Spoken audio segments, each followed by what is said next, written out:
April 6, 1945. Reims, France. Supreme Headquarters, Allied Expeditionary Force. Morning light filters through the windows of a requisition building that once stored champagne. Now it stores something far more volatile. Decisions that shape the end of a war. Maps cover the walls. Telephones ring without pause. Typewriters chatter like machine guns. This is the nerve center of Allied command in Europe. Field Marshal Bernard Montgomery sits at a small table, tea set neatly arranged. Everything about the ritual is deliberate, controlled, precise. Montgomery believes wars are won this way, through order, preparation, and discipline. The door opens. A young aide enters, holding a dispatch folder marked urgent. Montgomery looks up, mildly irritated. Interruptions are not part of the routine. The aide hands him a report. It's from the 3rd Army sector. Montgomery reads it once. Nothing changes. He reads it again. This time, he slowly sets his teacup down. Porcelain clicks against saucer. This says, Patton has liberated 4,000 prisoners. Montgomery says calmly, Yes, sir. In 24 hours? Yes, sir. A pause. And this report is already 2 days old? Yes, sir. Montgomery looks back down. Then the current number? Over 7,000, sir. 7,000 Allied prisoners. Freed in 3 days. Montgomery says nothing. He doesn't raise his voice. He doesn't react outwardly. But something has shifted, because Montgomery knows the numbers don't add up. His own 21st Army Group, advancing carefully toward Bremen and Hamburg, has liberated fewer than 3,000 prisoners in nearly a week, with comparable manpower, logistics, and proximity to known camps. And Patton? Patton is not supposed to be doing this. According to SHEF orders, 3rd Army should be consolidating, not advancing, preparing for junction with Soviet forces, maintaining boundaries, avoiding diplomatic incidents. Instead, George S. Patton is tearing east. Montgomery stands and walks to the situation map. Red grease pencil marks appear one by one as his chief of staff. Brigadier Charles Richardson enters and begins pointing. Ohrdruf, Langensalza, Salza, Mohausen. Each mark represents a liberated camp, all of them inside 3rd Army zone. All of them freed in less than a week. Distance advanced? Montgomery asks. 63 miles in 6 days, sir. Montgomery traces a line slowly with his finger. 63 miles. His own forces have advanced less than 20. How many prisoners have we liberated? He asks. Approximately 2,800, sir. The math is instant, brutal, impossible to ignore. Patton is not choosing between military objectives and humanitarian operations. He is doing both, at full speed. This cannot be correct, Montgomery says quietly.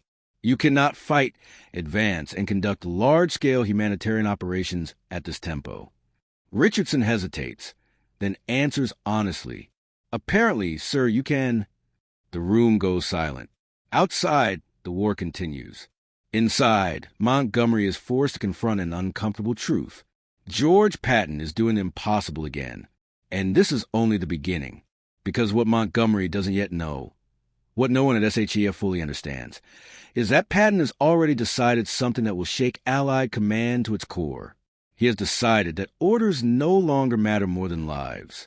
And once that decision is made, there is no stopping what comes next. April 9th, 1945. 3 days after Montgomery first saw the numbers. The complaints arrived quietly at first. Not accusations, not demands. Just questions wrapped in polite language, exactly the kind of language senior officers use when they are deeply uncomfortable. At Supreme Headquarters, General Omar Bradley stands near the communications desk, scanning incoming reports. Bradley is not dramatic. He is practical, methodical, and deeply loyal to the chain of command, which is why what he's reading troubles him more than he wants to admit. Patton's 3rd Army has not slowed. It has accelerated. Another 11,000 prisoners liberated. Multiple camps in rapid succession. Medical units overwhelmed, but functional. German resistance collapsing ahead of 3rd Army faster than intelligence predicted. Bradley rubs his temples. This is not how coordinated warfare is supposed to look. Patton's advance is creating logistical chaos, but also undeniable results. Supply lines are stretched thin, fuel is being rerouted without authorization, and rear echelon planners are scrambling to catch up with an army that refuses to wait. Bradley turns to his aide. April 9th, 1945. 3 days after Montgomery first saw the numbers, the complaints arrived quietly at first. Not accusations, not demands, just questions wrapped in polite language. Exactly the kind of language senior officers use when they are deeply uncomfortable. At Supreme Headquarters, General Omar Bradley stands near the communications desk, scanning incoming reports. Bradley is not dramatic. He is practical, methodical, and deeply loyal to the chain of command, which is why what he's reading troubles him more than he wants to admit.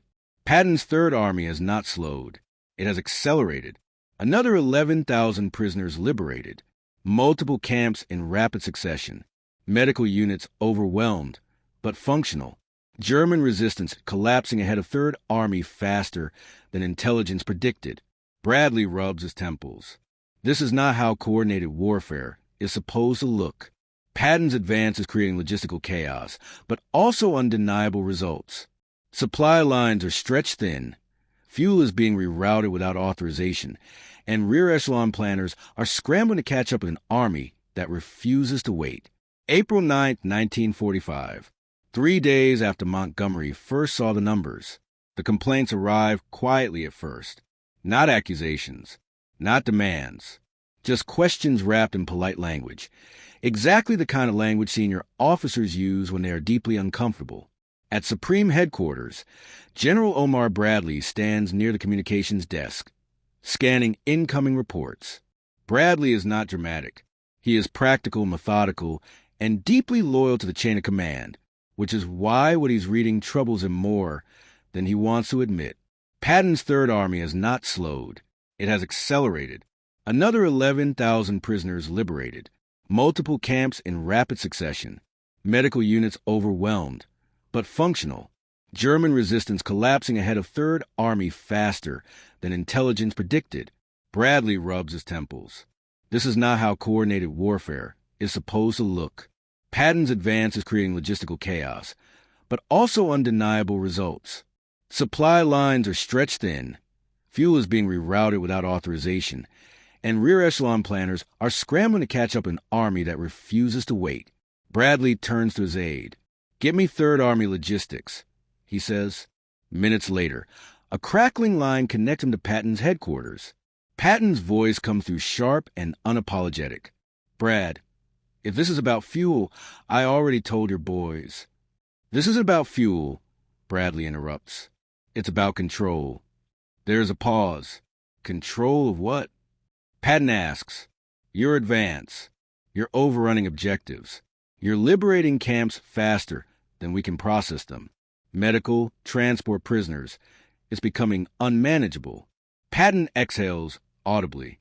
"Brad," he says, "have you read the camp reports?" "Yes." "Then read them again." Bradley doesn't respond. "Because once you've seen what's in those places," Patton continues, "you don't slow down. You don't stop to check boundaries. You don't ask permission. George," Bradley says carefully, "this war doesn't end if we lose coordination." Patton's reply is immediate. "And it doesn't mean a damn thing if we leave people behind to die." Bradley closes his eyes. This is the core of it. Not tactics, not ego, a moral fracture line. When the call ends, Bradley doesn't file a reprimand. Instead, he drafts a memo to Eisenhower, carefully worded, balanced, non-confrontational. Third Army operations remain highly effective but increasingly independent. Recommend review.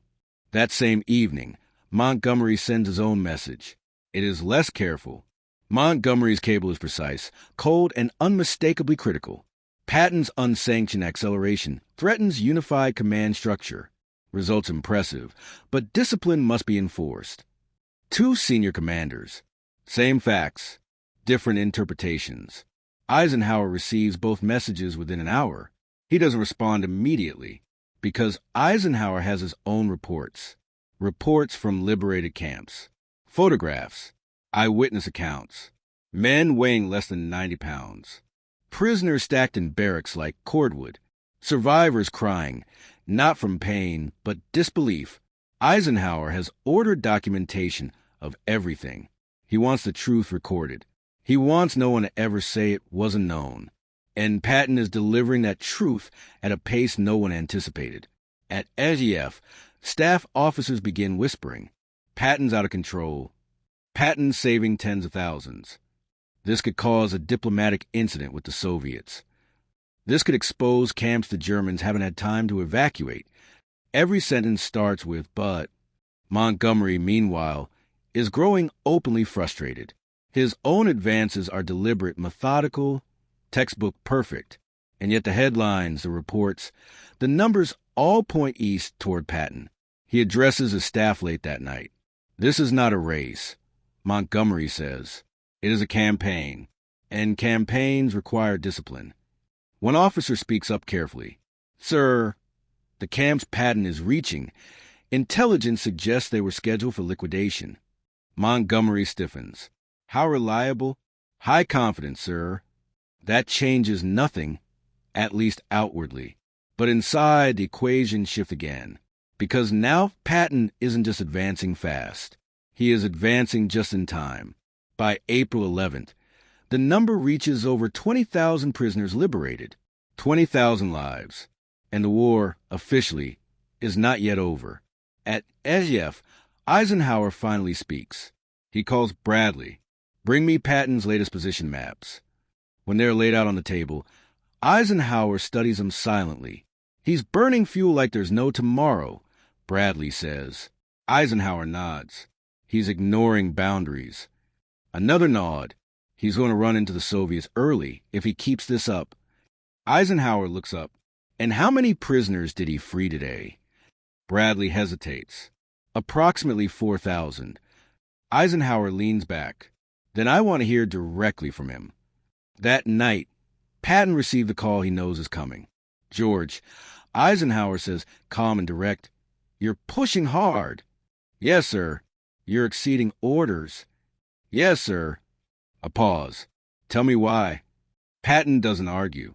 He doesn't posture. He answers simply, "Because every hour we wait, more people die." Silence stretches across the line. Eisenhower finally speaks.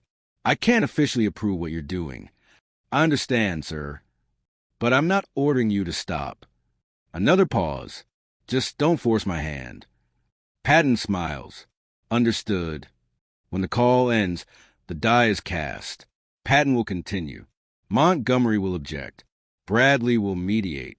And Eisenhower will balance a war, a coalition, and a moral reckoning. And somewhere ahead, beyond the maps and arguments, lie camps not yet reached. Camps where time is running out. By mid-April 1945, the maps on Eisenhower's table no longer looked like a coordinated front. They looked like Patton's spear cutting deep into Germany. Third Army units were now operating far ahead of schedule, crossing towns that intelligence officers had circled for next month. Not this week. Radio traffic increased. Supply officers complained. Allied command structure strained under the pressure of success. And in Moscow, someone was watching. Soviet intelligence officers were tracking every mile Patton advanced. Each movement was logged. Each bridge crossing noted. To the Red Army, Patton's speed wasn't bravery. It was intent. At the Kremlin, briefings became tense. "Patton is not slowing," an officer reported. "He is approaching territory agreed for Soviet operations." Stalin listened without expression. For him, this was not about camps or prisoners or even victory. It was about Berlin. And Patton was moving in a direction that made people uncomfortable. Back in Germany, Patton stood over a map inside a converted farmhouse. His staff watched silently as he traced a finger eastward. "There," Patton said, "that's another camp." His intelligence officer nodded. "SS units are pulling out. If they succeed, they'll kill everyone left." Patton straightened. "Then we move." A staff officer hesitated. "Sir, that's outside our assigned axis." Patton didn't raise his voice. "Then adjust the axis." No speeches. No theatrics, just motion. Tanks rolled again. By April 13th, Third Army forces entered yet another camp. One intelligence believed had already been emptied. It hadn't. More than 6,000 prisoners were found alive. Barely. Medical teams broke down. Veterans who had crossed Normandy beaches stood frozen, unable to process what they were seeing. Some soldiers vomited. Others turned away in silence. And Patton, often caricatured as cold, brutal, obsessed with glory, did something unexpected. Patton didn't raise his voice, then adjust the axis. No speeches, no theatrics, just motion. Tanks rolled again. By April 13th, Third Army forces entered yet another camp. One intelligence believed had already been emptied. It hadn't. More than 6,000 prisoners were found alive. Barely. Medical teams broke down. Veterans who had crossed Normandy beaches stood frozen, unable to process what they were seeing. Some soldiers vomited. Others turned away in silence. And Patton, often caricatured as cold, brutal, obsessed with glory, did something unexpected. Too close. Reconnaissance reports confirmed it. Patton's forward elements were now within 200 miles of Berlin. 200 miles. The room went silent. That number traveled fast. From SCF to London to Moscow, and in Moscow, Stalin finally spoke. He moves like a man preparing for something else, Stalin said. The implication hung heavy. An American general, racing east with unmatched speed while the Red Army bled its way toward Berlin. This was not supposed to happen. Diplomatic channels lit up. Soviet representatives demanded explanations. Eisenhower reassured them publicly. Privately, he called Patton again. "You're making people nervous," Eisenhower said. Patton didn't deny it. "I'm making the enemy nervous, too. That's not the same thing." Patton paused. "Sir," he said, "the Germans are collapsing. The camps are full, and the Soviets aren't here yet." Eisenhower closed his eyes. "You're not going to Berlin.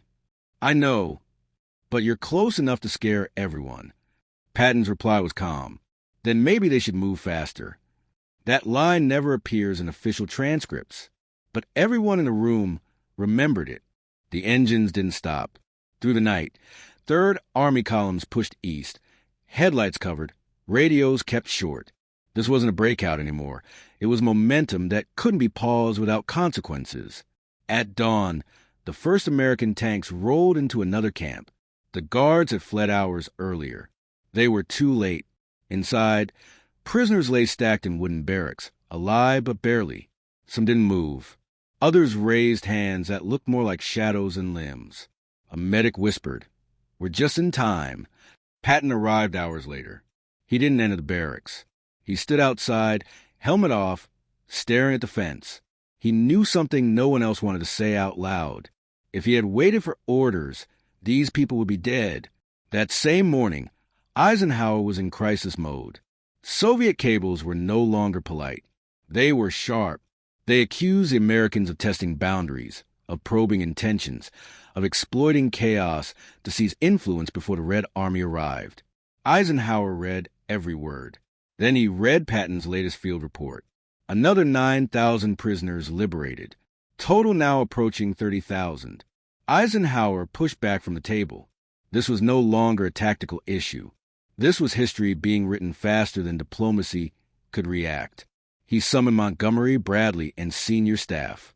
The room was tight. No small talk. "Patton stops today," Montgomery said immediately, "or we lose control of the alliance." Bradley didn't argue. He just said, "If we stop him today, thousands die tomorrow." Silence. Eisenhower finally spoke. "I will not be the man who orders an American army to slow down while people are being executed." Montgomery's face hardened.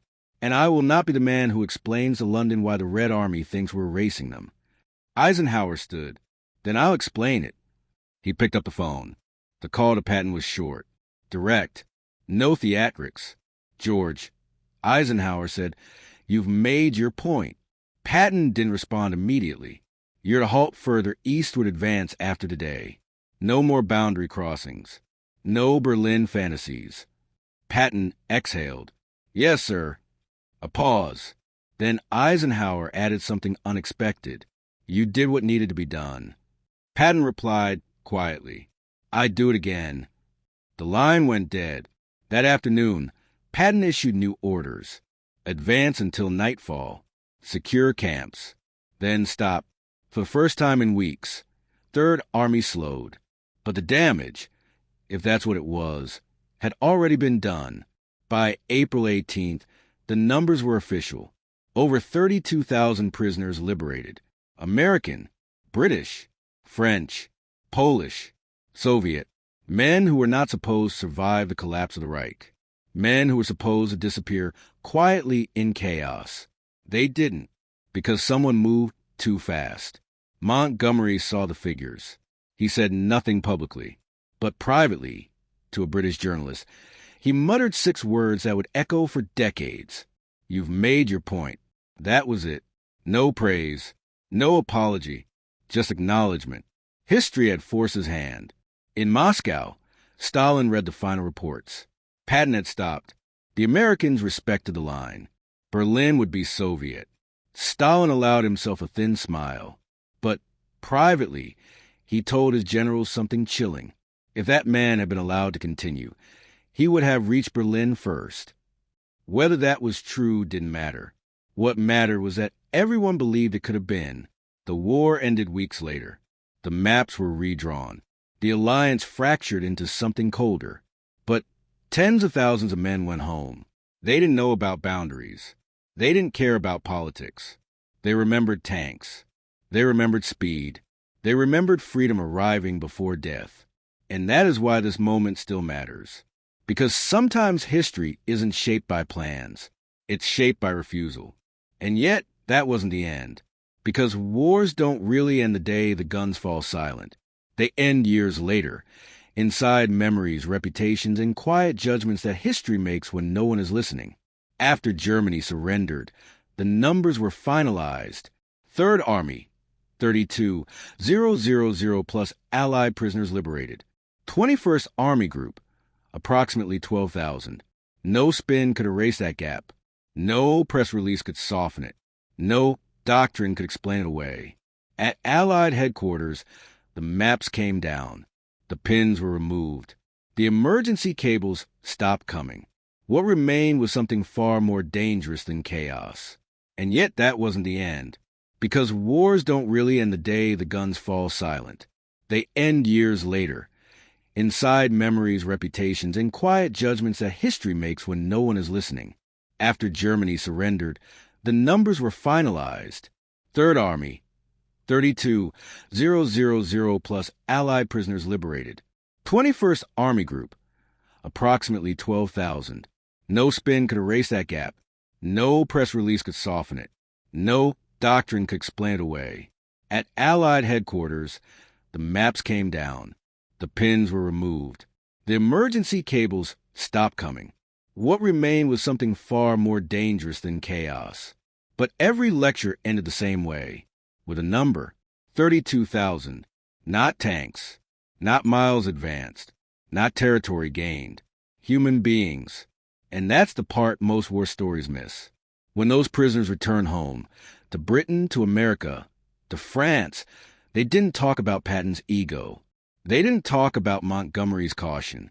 They talked about the moment the gates opened, the moment engines roared in the distance, the moment they realized someone came fast, not careful. One British POW said it best years later. We weren't rescued by a plan. We were rescued by urgency. That urgency terrified diplomats. It terrified planners. It terrified allies. But it saved lives. And in the end, even Bernard Montgomery understood that, quietly, privately, painfully, you've made your point. Those 6 words were not surrender. They were recognition. Recognition that sometimes war is not won by perfect order, but by imperfect speed. Sometimes chaos saves more lives than control. Sometimes disobedience is mercy. And sometimes history forgives everything, if the results are human beings walking free. That is why April 1945 still matters. That is why George Patton is still debated. And that is why leadership is never simple. Because the hardest decisions are not about winning battles. They're about choosing who lives long enough to see peace. Checker flag final end. VIP close. If this story changed how you see World War II, if it showed you that leadership isn't always clean or comfortable, then you already understand why these stories must be told. This wasn't about Patton versus Montgomery. It wasn't about egos or rivalry. It was about 32,000 lives that refused to become statistics, and one general who refused to wait. Germany was collapsing, but not surrendering. Across Central Europe, German units were disintegrating into fragments. Columns without orders, commanders without radios, soldiers who knew the war was lost but didn't know how to stop fighting. For the Allies, victory was no longer a question of if, but how fast. And speed was becoming dangerous. Because behind the front lines, hidden in forests, factories, and abandoned camps, were tens of thousands of prisoners of war. Men who didn't know the war was ending. Men who were starving. Men who could be executed at any moment if panic spread. At Supreme Allied Headquarters, the orders were clear. Maintain coordination. Secure flanks. Advance methodically. General Dwight D. Eisenhower understood the risk of chaos more than anyone alive. A premature rush could collapse supply lines, trigger friendly fire disasters, or allow German counterattacks. Then he closed the folder and looked up at his staff. "We are not stopping." A junior officer hesitated. "Sir, SAF orders say." Patton cut him off. "I know what SHEF says. I also know what happens to prisoners when armies collapse. We move now." That decision would change everything. Patton ordered his spearheads forward, bypassing resistance, ignoring neat front lines, racing toward known camp locations. Tanks rolled past towns, still flying white flags. Infantry rode on engine decks because trucks were too slow. Radio operators struggled to keep up. At one point, a 3rd Army Division advanced so fast it outran its own headquarters. Montgomery's forces to the north advanced carefully, securing each sector before moving on. It was clean, controlled, textbook. Patton's advance was none of those things. It was raw momentum. On April 29, 1945, elements of the 3rd Army reached Dachau. What they found silenced even Patton. Corpses stacked like firewood, survivors barely able to stand, guards who tried to surrender and were nearly lynched by liberated prisoners. Patton ordered discipline restored, but he didn't slow the advance. Because Dachau was not the only camp. As word spread, something extraordinary happened. German units began abandoning camps entirely. Some fled. Some surrendered without firing a shot. They had heard Patton was coming. Within days, 3rd Army forces liberated camp after camp. Mauthausen, Flossenburg subcamps, dozens of satellite facilities no one even knew existed. Each one was a race against time. Each one saved lives. At SHAF headquarters, tension exploded. Montgomery's staff accused Patton of recklessness. Supply officers warned 3rd Army was overextended. Intelligence officers feared Patton might stumble into Soviet zones and trigger diplomatic chaos. Eisenhower listened to all of it. Then he asked one question. How many prisoners? The answer froze the room. More than 32,000 liberated by 3rd Army forces alone. The room went quiet. Because suddenly, the argument wasn't theoretical anymore. It was human. Montgomery's operations were flawless. Patton's were unforgivable by doctrine. But doctrine had never stared into mass graves. Eisenhower didn't publicly overrule Patton. He didn't officially endorse him either. He simply allowed the advance to continue. That silence was approval. By May 7th, 1945, Germany surrendered. Europe erupted in celebration. But for tens of thousands of men, the war didn't end with champagne or flags.